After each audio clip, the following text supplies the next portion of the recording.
செங்கோட்டை எத்தனை விசுவாசமானவர் என்பதை எடப்பாடியும் உணர முடியும். ஏனென்றால் 91, 96 என்று காலகட்டத்தில் இவர் செங்கோட்டையின் அமைச்சர். அவர் எத்தனை முறை லஸ் ரோடில் எடப்பாடி பழனிசாமி பார்த்த சாட்சிகள் இன்னும் இருக்கு. போய் பேசுறதுல எடப்பாடி பழனிசாமிக்கு என்ன சிக்கல்? ஜெயக்குமார் அவர்களை வச்சு ஒரு ப்ரெஸ் மீட் கொடுக்குறாங்க. அந்த ப்ரெஸ் மீட்டில் இது வந்து நிகழ்ச்சி ஏற்பாட்டாளர்கள் செஞ்ச ஒரு சின்ன தவறு அப்படின்னு சொல்கிறாங்க. ஒரு கட்சியில் முக்கியமான நபர் அதிருப்தியில் இருக்கிறப்ப எடப்பாடி பழனிசாமி போய் பேசுறதுல என்ன சார் தயக்கம்? எடப்பாடி செய்த இரண்டாவது தவறு அது. ஒரு 6-7 மாதங்களுக்கு முன்பாக ஒரு 6 பேர் பார்த்தாங்கல்ல. நத்த விஸ்வநாதன் எல்லாம் பார்த்தாங்க. செங்கோட்டையன், நத்த விஸ்வநாதன், அன்பழகன், சி.வி. சண்முகம் எல்லாம் போனாங்கல்ல. அப்போ இதை பச்சை பொய் என்று எடப்பாடி பழனிசாமி சொன்னார். அங்கதான் எடப்பாடி பெரிய தவறு செய்தார். ஜூலை மாதம் பேசலாம், அது வரைக்கும் எதுவும் பேசாதீங்கிறார். அப்போ உங்களுக்கு இணையானவர்கள் நேற்று வரை உங்களைப் போல அவர்களும் அந்த 4 வரணி 5 வரணி என்று இருந்தவர்கள், நீங்க போய் அப்புறம் பேசலாம்னு என்ன அர்த்தம்? அவர் ஏதோ யோசிக்கிறாரு, தலைவர் ஒன்று யோசிக்கிறாருன்னு பார்க்கலாம். அது ஜெயலலிதா வந்து அப்படி சொல்லலாம், இவங்கள வாய்மூடி வருவார்கள். ஜெயலலிதா என்ன அப்படிதான் திட்டம் வச்சிருக்கீங்க நீங்க அப்படின்னா அம்மா அம்மம்மா பப்பேன்னு ஓடி இருப்பாங்க. நீங்க எடப்பாடி பழனிசாமி உங்க வீட்டு தேடி வராங்க. விசாரணை என்ற ஒரு பிரச்சனையில் தேர்தல் கமிஷன் மூக்க நுழைப்பதற்கு யார் உங்களுக்கு அனுமதி தர போறாங்க? பாஜக. அடுத்த கேள்வி அதுதான். பாஜக கேம் ஆரம்பிச்சிட்டாங்களா சார்? தொடங்கியாச்சு. அப்போ நீங்க உங்க கட்சி ஆட்களையே ஒன்று அந்த விஷயத்தை எப்படி க்ளோஸ் பண்ணிருக்கணுமோ அப்படி க்ளோஸ் பண்ணோம்.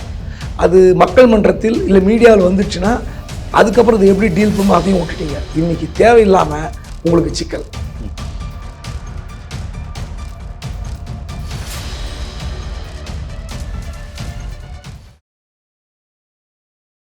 டிடிபேட் நேயர்களுக்கு வணக்கம். இன்றைய சிறப்பு நேர்காணலில் நம்மோடு இணைந்திருக்கிறார் மூத்த பத்திரிகையாளர் குபேந்திரன் சார். வணக்கம். வணக்கம். அதிமுக உட்கட்சி விவகாரங்களை தேர்தல் ஆணையம் விசாரிக்கலாம் அப்படின்னு சென்னை ஹைகோர்ட் வந்து சொல்லியிருக்காங்க. இதை வந்து அதிமுகவில் எடப்பாடி பழனிசாமி தரப்பு கடுமையாக விமர்சிக்கிறாங்க.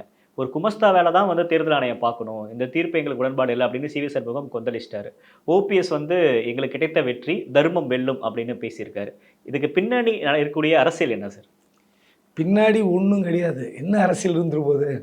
நீங்கள் 2017, 18, 19 காலத்தில் இதே குரூப், இதே எடப்பாடி குரூப்புக்கு எதிராக சசிகலா தரப்பு போயிருப்பாங்களே, அது எடுத்து அந்த தீர்ப்பு, அந்த விவாதங்கள், அந்த பேட்டிகள்லாம் பார்த்தீங்கன்னா தலைகளாக இருக்குமே. என்ன பண்ணுவீங்க? இதே ஓபிஎஸ் மற்றும் இபிஎஸ் தரப்பு என்ன ஆர்கியூ பண்ணாங்க தெரியுமா உங்களுக்கு? இதே மாதிரி அவங்க போய் பெட்டிஷன் போடுவாங்க, எலெக்ஷன் கமிஷன் விசாரிக்கக்கூடாது. யாரு? சசிகலா தரப்பு. இவங்க என்ன சொல்லுவாங்க, எலெக்ஷன் கமிஷன் தான் விசாரிக்கணும் போட்டு ஆர்கியூ பண்ணுவாங்க கோர்ட்டில். ஆனால் இன்னைக்கு அப்படியே சீன் மாறி இருக்கு. சீன் மாறுது. ஸோ இதுக்குள்ளே போய் நம்ம ரொம்ப சண்டை போட்டோம்னா தலைவலி. ஆனால் உண்மையிலேயே எலெக்ஷன் கமிஷன் இப்போ சி.வி. சண்முகம் சொன்னது தான் சரி, நான் ஏற்றுக்கிறேன், இல்லைன்னு சொல்ல. அவர் வந்து ஒரு படி கரெக்டாக நின்று சொன்னார் என்பதை விட இந்த விவகாரத்தில் கோர்ட் ஏன் இப்படி சொன்னது என்ற பெரிய குழப்பம் இருக்கும் மக்கள்கிட்ட.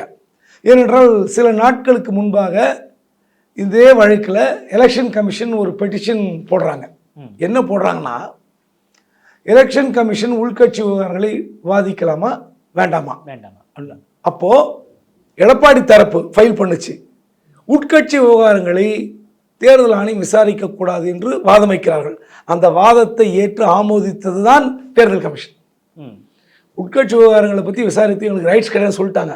ஆனால் உத்தரவு இப்படி வருது. அதுக்கு காரணம் என்னென்னா, இந்த எலெக்ஷன் கமிஷனில் ஒரு அன்ரிஜிஸ்டர்ட் பார்ட்டிக்கும் ரிஜிஸ்டர்ட் பார்ட்டிக்கும் எங்கே பிரச்சனை வரும்னா, இப்போ வந்து நீங்கள் உதாரணத்துக்கு சொல்கிறேன், இப்போ வந்து அங்கீகாரமற்ற ஒரு கட்சி இருக்கிறது, அந்த கட்சிக்கு ஒரு சின்னம் கொடுக்கப்படுகிறது. அந்த சின்னம் வந்து அந்த தொகுதிக்கு மட்டும்தான். இன்னொரு தொகுதி அந்த கட்சி போட்டியில் அந்த சின்னம் வேற யாருக்கா போயிடும். இப்போ டிடிவி கட்சியுடைய குக்கர் அந்த சின்னம் வந்து பார்த்திங்கன்னா அந்த கட்சி வந்து போட்டியிடுகிற இடங்களில் அந்த கட்சி கொடுப்பாங்க, இல்லைன்னா குக்கர் வேற யாருன்னா கடலை கொடுத்துருவாங்க. ஆனால் அதிமுக அப்படி ரிஜிஸ்டர்ட் பார்ட்டி. அப்போ ரிஜிஸ்டர்ட் பார்ட்டி என்று வரும்போது சின்ன ஒதுக்கீடு என்பது தேர்தல் கமிஷனுக்கு உட்பட்டது. அங்கீகரிக்கப்பட்ட கட்சிக்கு சின்னம் ஒதுக்குவது தேர்தல் கமிஷன். அப்போ இங்கே தேர்தல் ஆணையம் உள்ள வருது. தேர்தல் இப்போ என்னன்னா, இந்த இடம் தான் சின்ன ஒரு லூப் ஹோல், சின்ன ஓட்டை. இந்த ஓட்டைக்குள் தேர்தல் கமிஷன் உள்ளே வந்தாங்கன்னா ரிஸ்க் அதிகம். இப்போ அங்கீகரிக்கப்பட்ட கட்சிக்கு சின்னம் ஒதுக்குகிற வேலை மட்டும்தான் தேர்தல் கமிஷனுக்கு. சரிங்களா? அப்போது எங்கே உள்ளே வராங்க? இப்போ தேர்தல் கமிஷன் உள்ளே வருவதற்கு ஹைகோர்ட் இடம் கொடுத்துருக்குது. எப்படின்னா, ஏற்கனவே விதிக்கப்பட்ட தடை நீக்கப்படுகிறது. ஆனால் நீங்கள் விசாரணை நடத்தலாம். அப்போ என்னன்னா, இந்த விவகாரத்தில் உங்களுக்கு விசாரணை நடத்துவதற்கு அதிகாரம் இருக்கிறதா இல்லையா என்பதை முடிவு செய்து கொண்டு இறங்குங்கள் ஒரு லைன் வரும் அந்த உத்தரவில். அதுக்கு எதுக்காக இந்த உத்தரவு போட்டிருக்கேன்னா, எலெக்ஷன் கமிஷன் ரூலிங்கில் ஒரே ஒரு இடத்துல மட்டும்தான் இங்கே வர முடியும். அந்த தேர்தல் கமிஷன் விதிமுறைகள் 15வது பேரா, அதில் power of commission in relation to splinter groups or rival sections of recognised political party. ஒரு அங்கீகரிக்கப்பட்ட கட்சியில் 2 பிரிவாக இருக்கும்போது 2 கோஷ்டிகள் வந்து மோதிக்கொண்டு விசாரணைக்கு வந்தால் நாங்கள் தலையிடலாம். அப்போ எங்கன்னா, அப்போ அதுதான் இப்போ இது வந்து இந்த நீதிமன்றம் இன்னும் கொஞ்சம் விளக்கமாக தீர்ப்பு சொல்லியிருக்கலாமோ என்பது என்னுடைய கருத்து. ஏனென்றால் மக்களுக்கும் சரியாக புரிதல் இல்லாமல் போகும். அதுக்காக இந்த வாதத்தை படிக்கிறோம்.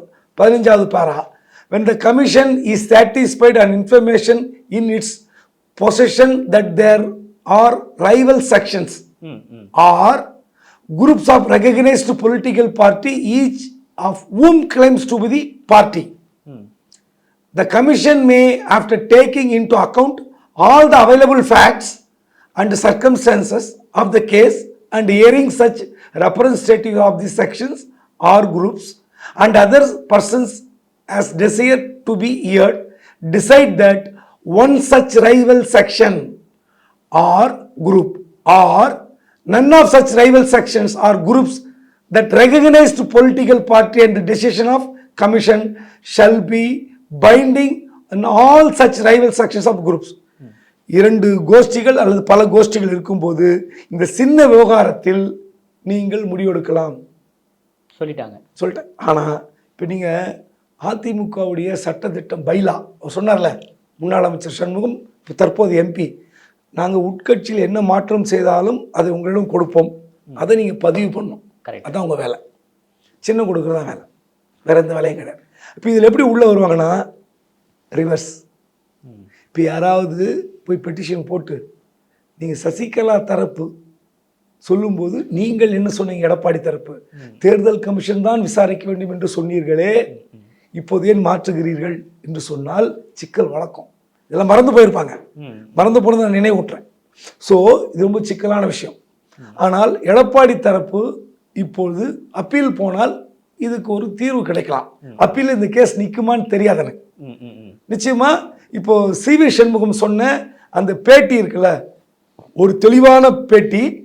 தொண்டர்கள் மகிழ்ச்சி அடைவார்கள்.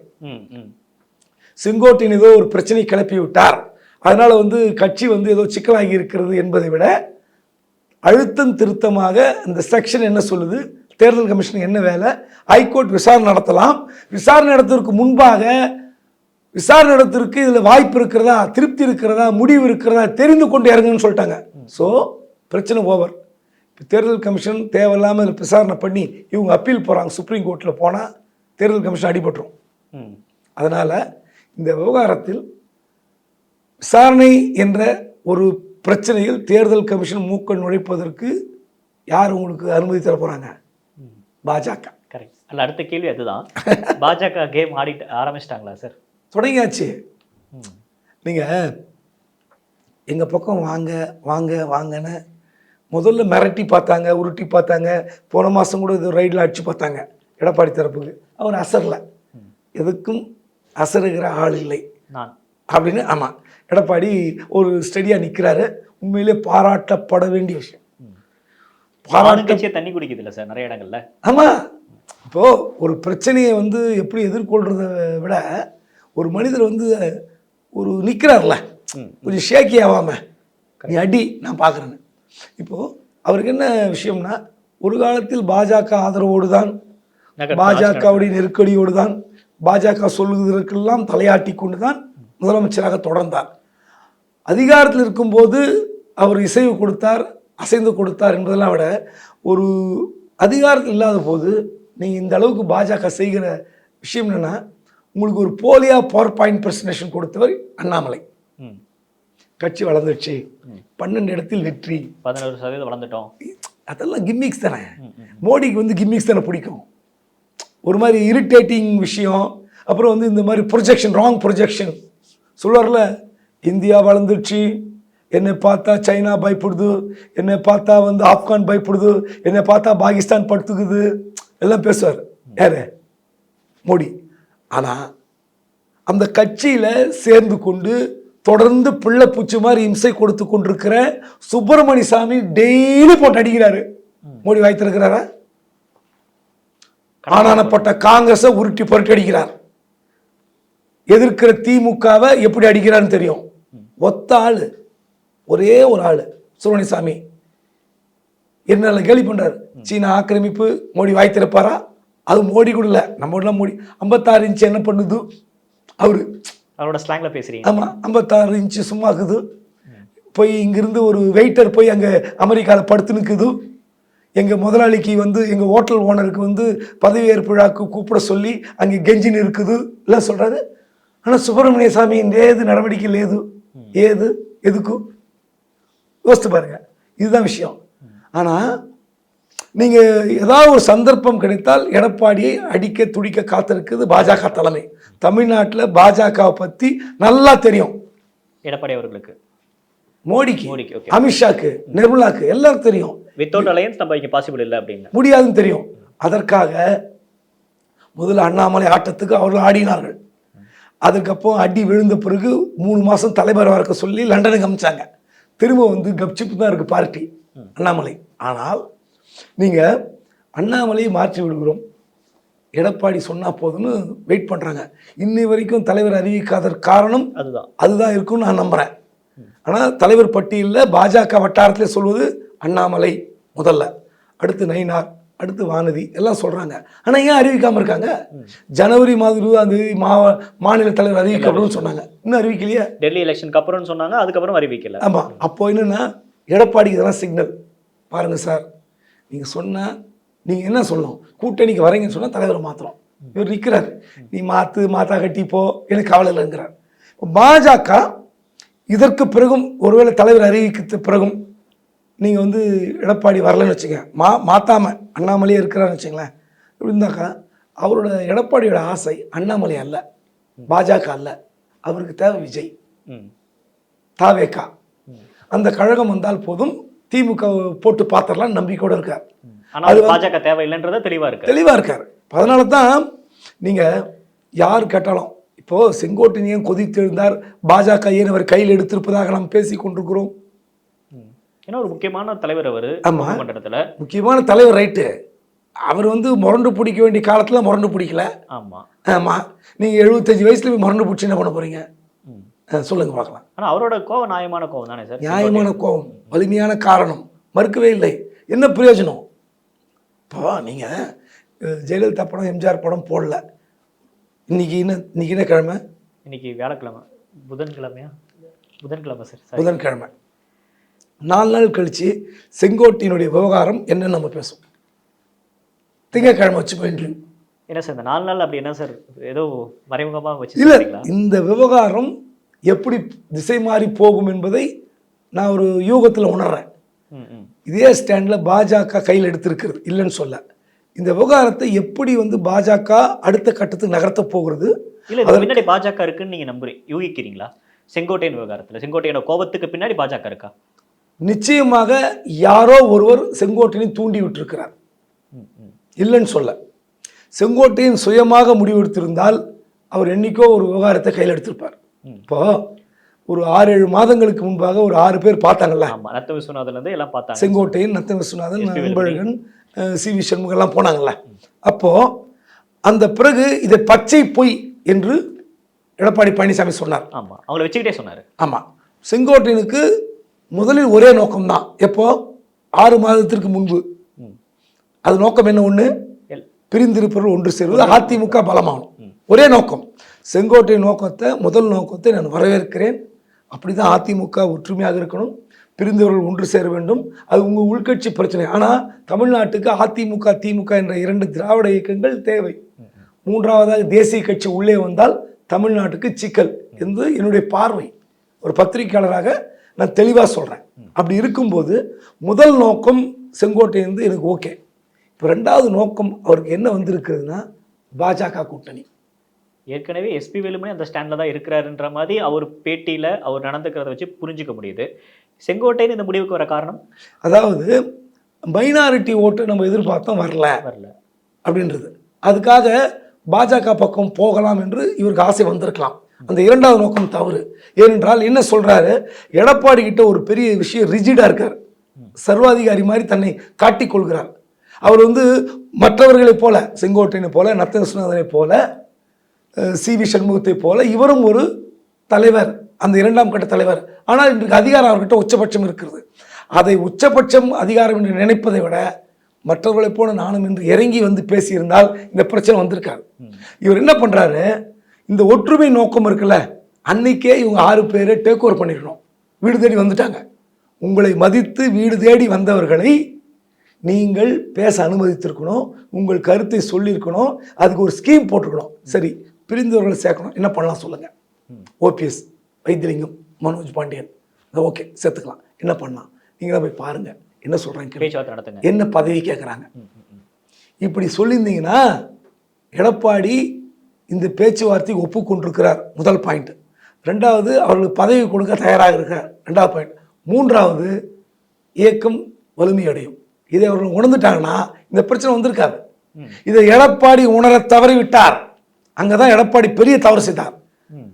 ஜூலை மாதம் பேசலாம், அக்டோபரில் முடிவு எடுக்கலாங்கிறார். 2025 அப்போ நடந்து போன வருஷம்ல சந்திப்பு. ஜூலை மாதம் பேசலாம், அது வரைக்கும் எதுவும் பேசாதீங்கிறார். அப்போது உங்களுக்கு இணையானவர்கள், நேற்று வரை உங்களைப் போல அவர்களும் அந்த 4 அணி 5 அணி என்று இருந்தவர்கள், நீங்கள் போய் அப்புறம் பேசலான்னு என்ன அர்த்தம்? அவர் ஏதோ யோசிக்கிறார், தலைவர் ஒன்று யோசிக்கிறாருன்னு பார்க்கலாம்ல சார். அது ஜெயலலிதா அப்படி சொல்லலாம், இவங்கள வாய் மூடி வருவார்கள்.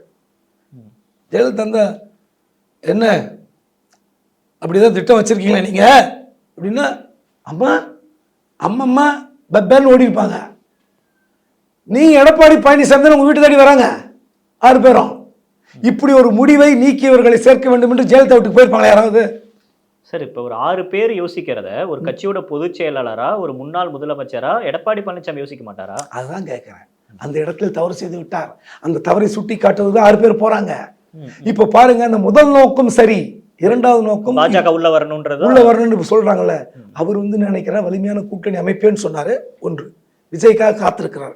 விஜய் வந்தால் அதிமுக எழுச்சியான கூட்டணி, மறுக்கவே முடியாது. திமுக இப்ப இருக்கிற இன்டாக்டா இருந்தாலும் அதிமுக வலிமை அடைந்துவிடும்.